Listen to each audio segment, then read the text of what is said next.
inspiring stories of recovery, practical tips for wellness, developing a culture of care. Welcome to Blue and Beyond, your official Air Force Wounded Warrior Program podcast. Hello and good morning. Welcome to another episode of Blue and Beyond. My name is Tony Jasso, Air Force Wounded Warrior Program Action Officer and Warrior Advocate. We're joined here with two warriors, Jessica and Josh. Starting with Jessica, tell us a little bit about yourself. Hi everyone, I'm Jessica. I'm stationed out in Buckley. I live here in Aurora. I'm a staff sergeant, intel analyst by trade, and became an ambassador with Air Force Wounded Warrior back in, I guess it would be April of 2018 now. Done a lot of ambassador events. The most recent one being USAFE in Germany. It was amazing. And after that, I decided to finally get ready for Air Force Wounded Warrior trials. Good, thank you very much. Josh, you there? I'm here. My name is Joshua Smith, and I am a retired tech sergeant. I was medically retired back in November of 2016, and my career field was aircrew life support, aircrew flight equipment. I did 13 years active duty, and I've actually been a member of AFW2 for 4 years now. And I originally went to my very first CARE event back in April of 2016. I've been a part of the Air Force Warrior team for the last 3 years, competed in the Department of Defense Warrior Games in 2017, 2018, and 2019. I've also been a part of Team US for the Invictus Games. My first year was 2018 in Sydney, Australia Games, and I'm a current co-captain for the upcoming Invictus Games, which were rescheduled for next year in 2021. What an honor. Very excited to have you both on. Thanks so much for making time to join this podcast. So I thank you all for coming in to contribute and really have a conversation about the changing times that we're living in. As we know, the last couple of weeks, we've been asked to step out of our comfort zone. We've been asked for most of us to stay at home, work from home, and really limit the amount of contact that we're having. And I know that this is affecting a lot of the different warriors listening to this podcast now. So my first question to you all is, now that our daily lives are being changed, we're asked to be flexible. We know that flexibility is the key to air power. But you too, as warriors, how are you staying positive and resilient during this time of social distancing? Josh? For me, yes, I've been at home with my 5 kids. They're all at home, doing that at-home online school program. They're in week 2 now. So I've been at home. I work as a behavior specialist at an elementary school, so I've been told to stay home. So I'm here at home helping my kids, making sure they're able to get their work done. And a big key for me that I've kind of been cooped up at home with the kids is I'm still staying in contact with my AFW family, with my Team US family as well through social media. I loved earlier in the week, the post that you guys put out about the importance of the physical distance, but how important it is for us to be connected socially, especially for tragic and difficult challenges that we go through in life, especially at this time. With this coronavirus going on, not just here in our nation, but around the entire globe. So I've taken extra time to be at home, socially connecting with my AFW2 family and being involved with warriors, whether that's a phone call, a text, or through WhatsApp or GroupMe that we have. So for me, I'm just staying in touch with people that way. I try to be an optimistic and a positive person, somebody who's out there to help those who may be struggling a little bit as a mentor and as a coach and as an ambassador. For me, it's a little bit different. I just have Matthew here in our little studio apartment. We had a large house and we had recently sold it, and so I think we have about 850 square feet between the both of us, and it just kind of brought up, I'm really thankful. I really love my husband because we work very well together, and moving around each other in the apartment is not very difficult. That's kind of been our day-to-day. We make projects, goals that we want to do every day. I make a list. I try to do yoga every day. I also try to do it before noon. Kind of divides the day up a little better. A couple little arts and crafts projects. And then we also try to call somebody every day, like his mom or my mom or his brother, just so that we're talking to people as well.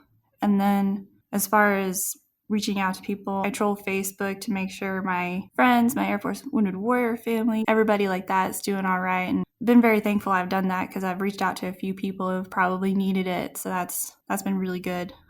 And then other than that, just focusing on training here at home and being creative how to still train.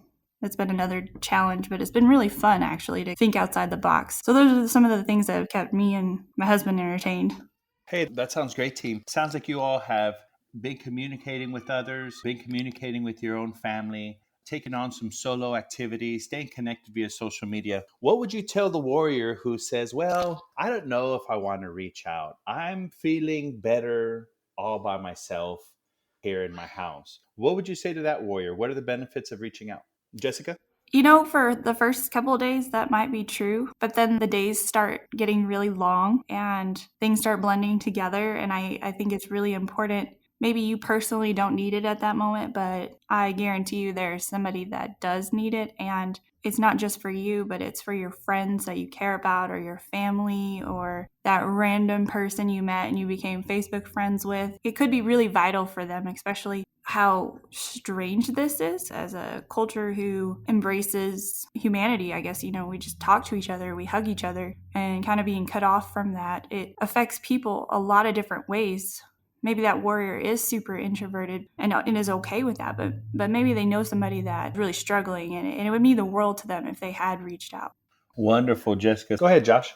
Definitely agree with Jessica, and I'll just piggyback and add a little bit of my personal perspective as well. We're all different. Each of us is different how we handle challenges and the trying times that we're going through right now. For me, I try to look at everything positive that can come from challenges, and not everybody is able to do that. So like Jessica said, there's always going to be some of our AFW2 family or friends or relatives that we have that may struggle. And it's important for those of us who are in a positive frame of mind to reach out and to help them understand everything that they still do have, everything that is positive that is still going on in their lives. There's still so many things to be grateful for, because if we look around the world, there's people who have it worse off than we have it.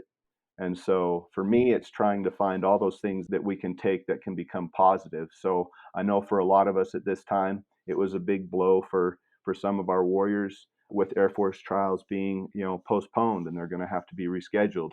That's something where some people have had a difficult time. Oh, I've been doing all this training and these were the dates that I was set on for trials happening. Now, what do I do? I mean, what do I do with my training? How do I go about the rescheduling process when we are able to reschedule those? I've had warriors personally, reach out to me and have struggled with that. And so I just try to look at the spin of, hey, we've got a little bit of extra time. Now is a time for us to sit back. We can take a little break from some of our training. We can reevaluate and readjust some of our goals that we had already set for when we do go to trials. And then when trials do happen, we're integrated with our family, and we just have one other challenge that comes our way where we're able to adapt, overcome, and persevere.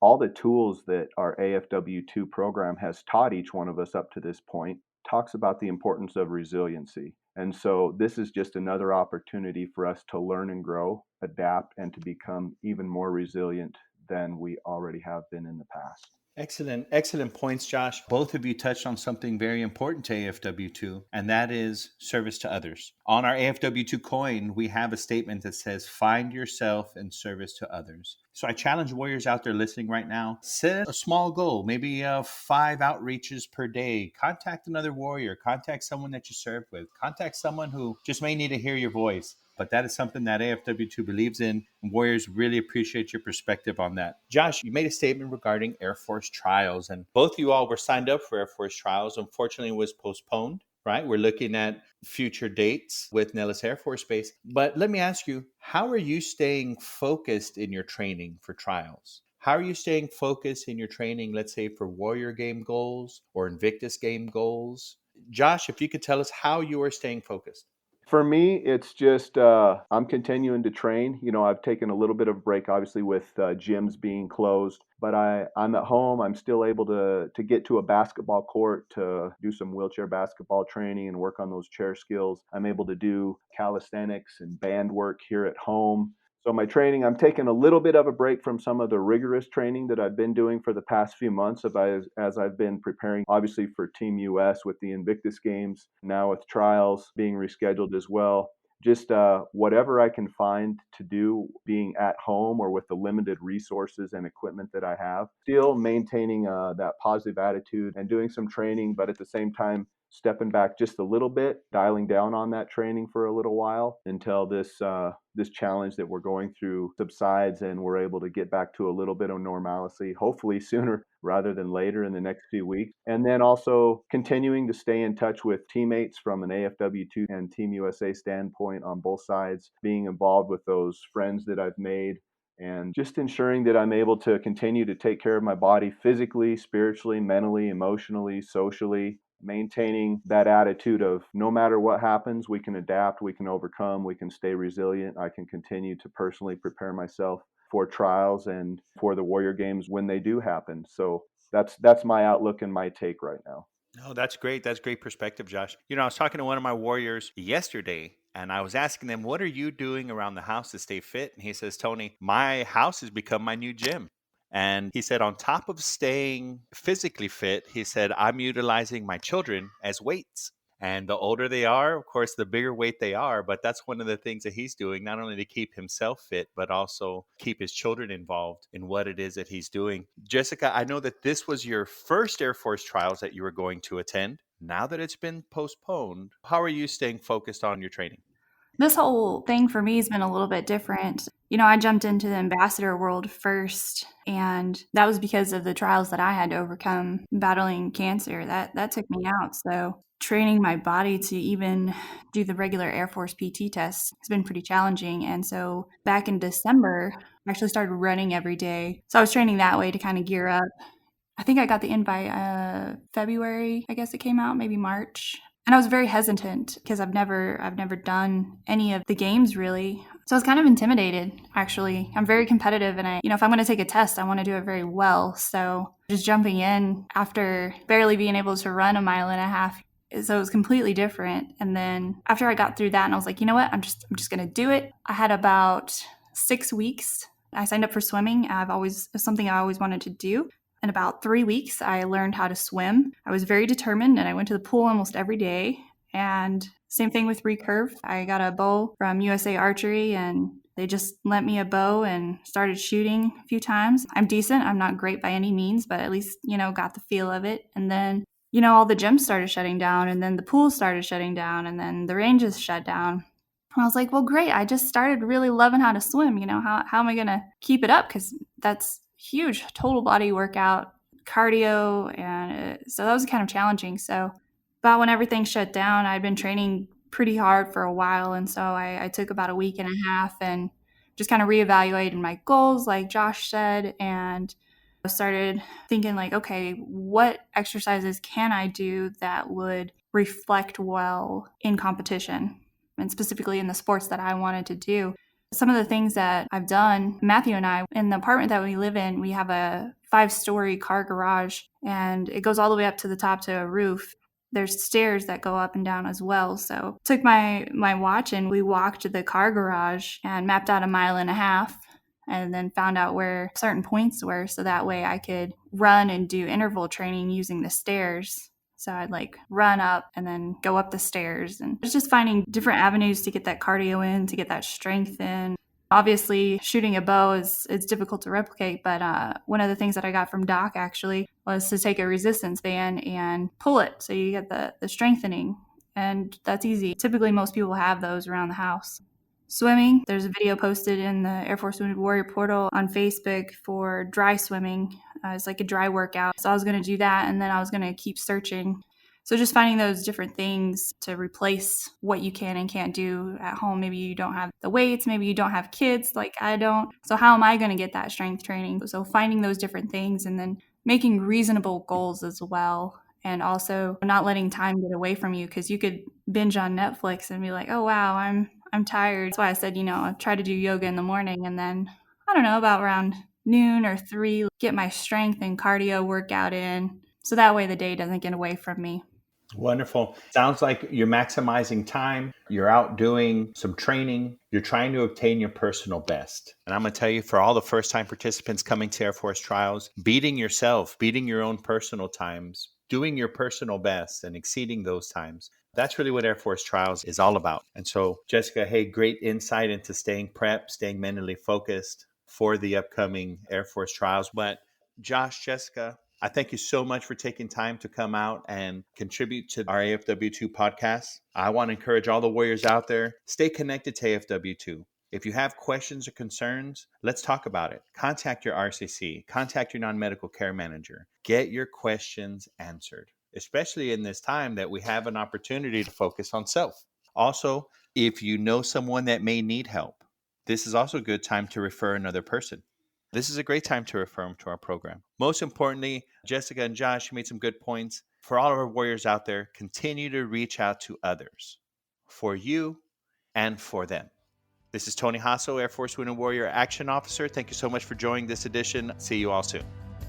This has been an episode of Blue and Beyond, your official Air Force Wounded Warrior Program podcast.